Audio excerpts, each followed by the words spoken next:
اللہ روزے میں دیکھنا چاہتا ہے کہ میرا بندہ میرے کہنے پہ جو چیزیں حلال ہیں ان کو بھی چھوڑتا ہے کہ نہیں چھوڑتا. تو جب اس نے ان کو چھوڑ دیا تو پھر حرام کیوں نہیں چھوڑے گا؟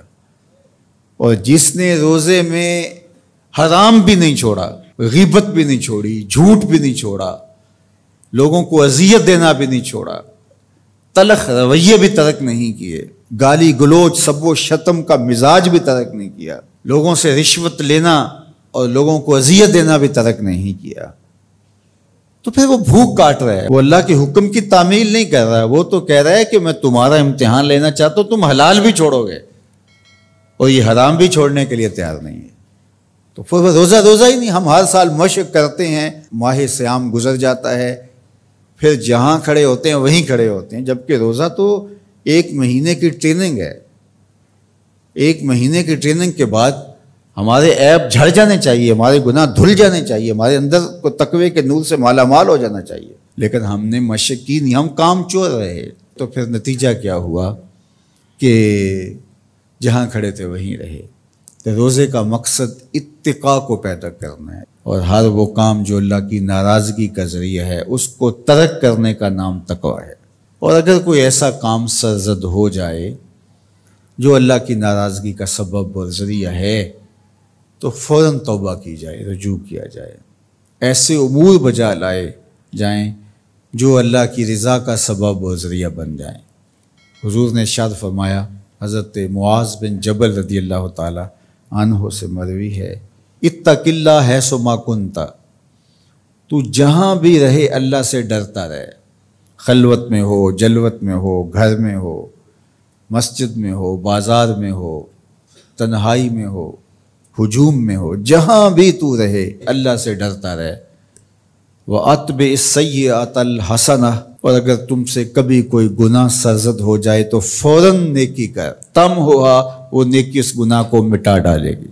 وَخَالِقِ النَّاسِ بِخُلُقٍ حَسَنٍ، اور لوگوں کے ساتھ اچھے اخلاق کے ساتھ پیش آنا. تو نیکی کرنے کے بعد، تقوی اختیار کرنے کے بعد، تیسری بات حضور نے جو ارشاد فرمائی، حضور سے بڑا حکیم کون ہو سکتا ہے؟ میرے ماں باپ حضور پہ قربان. یہ ہوتا ہے، تھوڑی نیکیاں کر کے لوگ پھول جاتے ہیں، تھوڑی سی پرہیزگاری اختیار کر لی تو سمجھے کہ ہمارے جیسا زمانے میں کوئی نہیں ہے. کوئی کارنامہ سر انجام دے دیا، کوئی کام ہو گیا تمہارے ہاتھ سے تو تم لوگوں کے ساتھ بدتمیزی کرنے لگ جاؤ. تو یہ تو ہمارا دین نہیں کہتا.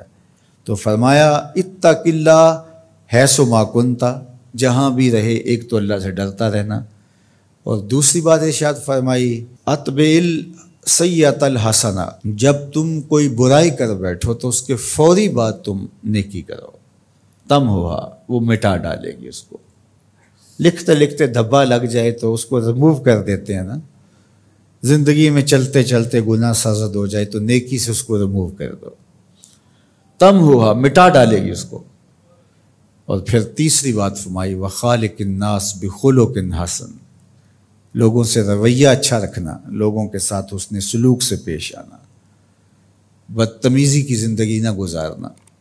قیامت کے دن جب اعمال تولے جائیں گے، سب سے زیادہ وزن جس عمل کا ہوگا وہ حسن خلق ہے، جو پلڑے کو جھکا دے گا. تو کبھی اپنے رویوں کو کھردرا نہ ہونے دینا. تو ہمارے رب نے ہمیں تقوی اختیار کرنے کا حکم عطا کیا، اور رمضان المبارک موسم ہے تقوی کے حصول کا. زندگی ثمر بار ہوتی ہے اور تقوی کا پھل لگتا ہے. روزہ تقوی کی نشأت کا ذریعہ ہے. روزہ پیدا کرتا ہے اتقاء، لعلکم تتقون، اس پہ شاہد عادل ہے. تو اس لیے مجھے اور آپ کو جائزہ لینا پڑے گا کہ ان دنوں کے اندر ہمارے اندر کوئی تقوی پیدا ہوا ہے یا نہیں ہوا.